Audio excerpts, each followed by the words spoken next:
আজকের রেসিপি কুলের আচার। আর একদম 1 বছর ধরে কিন্তু এই আচারটা সংরক্ষণ করে রাখতে পারবে। তো বিভিন্ন রকম টিপস সহ আজকের এই আচারের রেসিপিটা তোমাদের জন্য। তো দেখে নাও তোমরা।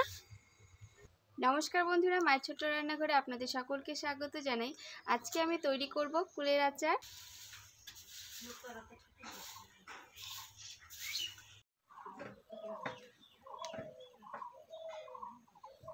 প্রথমেই আমি কুলগুলোকে রেডি করে নেব। প্রত্যেকটা কুলকে আমি হালকা একটু করে এরকম করে ফাটিয়ে নেব, তাহলে কিন্তু আচারটা বানানোর পর এর মধ্যে মশলা ঢুকবে আর খেতে কিন্তু বেশ ভালো লাগবে।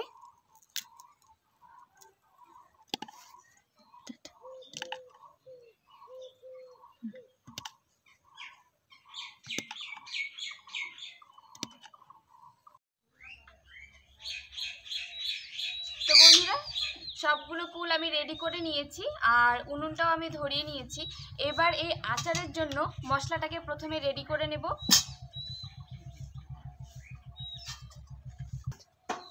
তো বন্ধুরা, এখানে আমি সমস্ত মশলা রেডি করে নিয়েছি। এবার তোমাদেরকে আমি এক এক করে বলে দিচ্ছি যে এখানে আমি কি মশলা নিয়েছি।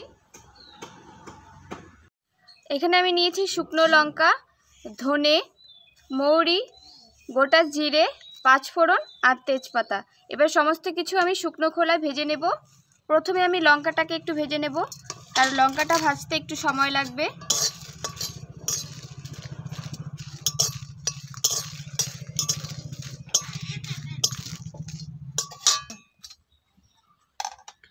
শুকনো লঙ্কাটা আমি কিছুক্ষণ ভেজে নিয়েছি। এবার এর মধ্যে আমি সমস্ত মশলাগুলো দিয়ে দিচ্ছি।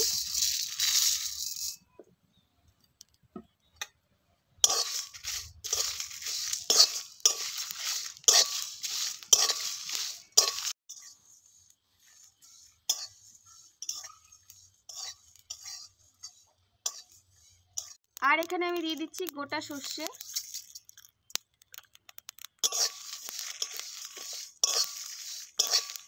মশলাটা কিন্তু আমার ভাজা হয়ে গেছে, এবার আমি নামিয়ে নিচ্ছি।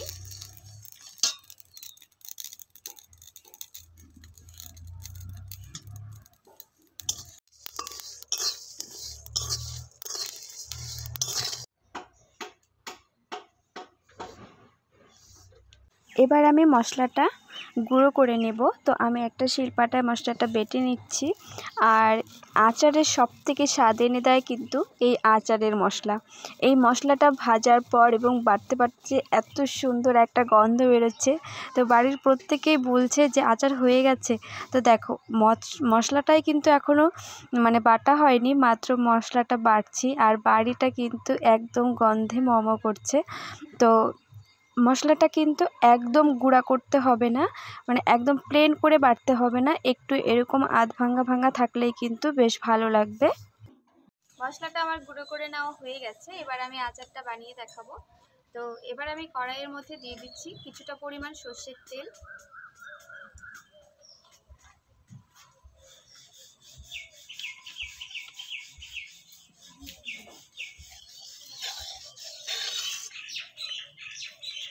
তেলটা গরম হয়ে গেছে। এবার এই তেলের মধ্যে একটা তেজপাতা আর আমি দিয়ে দিচ্ছি ফোড়নে 5 ফোড়ন।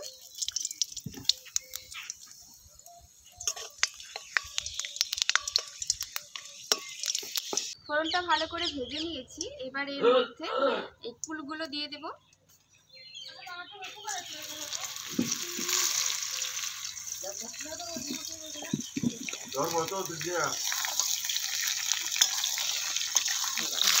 আর তেলের মধ্যে এভাবে কুলটাকে একটু নেড়ে নিতে হবে। যদি তোমরা আচারটা অনেক দিন পর্যন্ত সংরক্ষণ করে রাখতে চাও তাহলে কিন্তু অবশ্যই একটু হলুদ দিয়ে দেবে।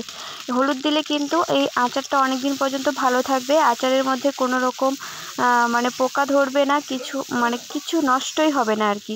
তো তোমরা এভাবে একটু হলুদ দিয়ে দেবে। আর অবশ্যই কিন্তু তেলের মধ্যে কুলগুলোকে আগে একটু এভাবে ভেজে নেবে। তারপর পরিমাণ মতো দিয়ে দেবে লবণ। তো লবণটা আমি দিয়ে দিয়েছি। তো আবার ভালো করে নাড়াচাড়া করে নিচ্ছি। আর অবশ্যই কিন্তু তোমরা এভাবে একটু তেল দিয়ে কুলটাকে ভেজে নেবে। আর যদি কুলটা আর একটু বেশি শুকনো হয় তাহলে কিন্তু আরও ভালো হয়। একদম তোমরা যদি অনেক দিন রেখে খেতে চাও তাহলে কিন্তু একদম শুকনো কুল যেটা হয় সেটাই নেবে। আর এখানে আমি একটু কাশ্মীরি লঙ্কার গুঁড়ো দিয়ে দিচ্ছি, আচারের কালারটা কিন্তু বেশ সুন্দর হবে।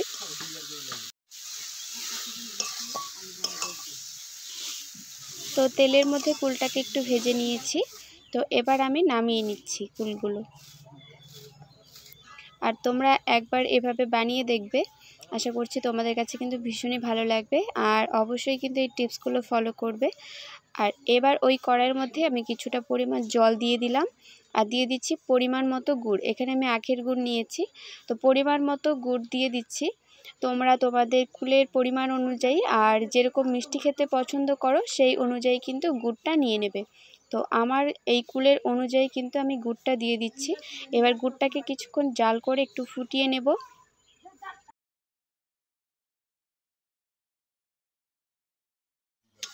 তো বন্ধুরা, গুড়টা আমার জাল দেওয়া হয়ে গেছে। এবার এর মধ্যে আমি এই ভেজে নেওয়া ফুলগুলো দিয়ে দিচ্ছি।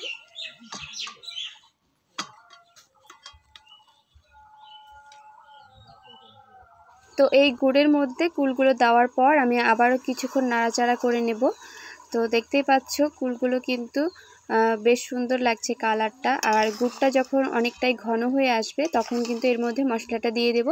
আর এবার কিন্তু অনবরত নাড়তে হবে যাতে গুড়টা তলায় লেগে না যায়। তো দেখতে পাচ্ছ কিছুক্ষণ কিন্তু আমি নাড়াচাড়া করে নিয়েছি। গুড়টা অনেকটাই কিন্তু শুকিয়ে এসছে, বেশি কিন্তু আমি গুড়টাকে শুকাবো না। তো একদম অনেক আঠালো হয়ে গেছে, আর কালারটা দেখতে পাচ্ছ কতটা সুন্দর লাগছে। তো এই পর্যায়ে কিন্তু আমি গুঁড়ো করে রাখা মশলাটা দিয়ে দিচ্ছি। আর মশলা এখানে কিন্তু আমি অনেকটাই করেছি একসাথে, কিন্তু পুরোটা কিন্তু এখানে দিতে হবে না। তো পরিমাণ অনুযায়ী আমি এখানে 2 চামচ মতো দিয়ে দিলাম। তো তোমরা যতটা তৈরি করবে আচারের পরিমাণ অনুযায়ী কিন্তু এই মশলাটা দেবে। তো মশলাটা দেওয়ার পর আমি একটু নাড়াচাড়া করে নিচ্ছি। তো এইভাবে নামিয়ে রাখার পর কিন্তু আরও অনেকটাই কিন্তু টেনে যাবে এই আচারটা। এবার আমি নামিয়ে নেব। তো আমি কিন্তু এক সাইডে আচারটা নামিয়ে নিয়েছি, আর এখানে আমার অনেকটা মশলা হয়েছে। সেই মশলাটাকে আমি একটা কৌটোতে ভরে রাখছি, কারণ এই মশলাটা যে কোনো চাটনি আচার তৈরি করলে কিন্তু তার মধ্যে দিয়ে দেওয়া যাবে, আবার কিন্তু এক্সট্রা করে তৈরি করতে হবে না।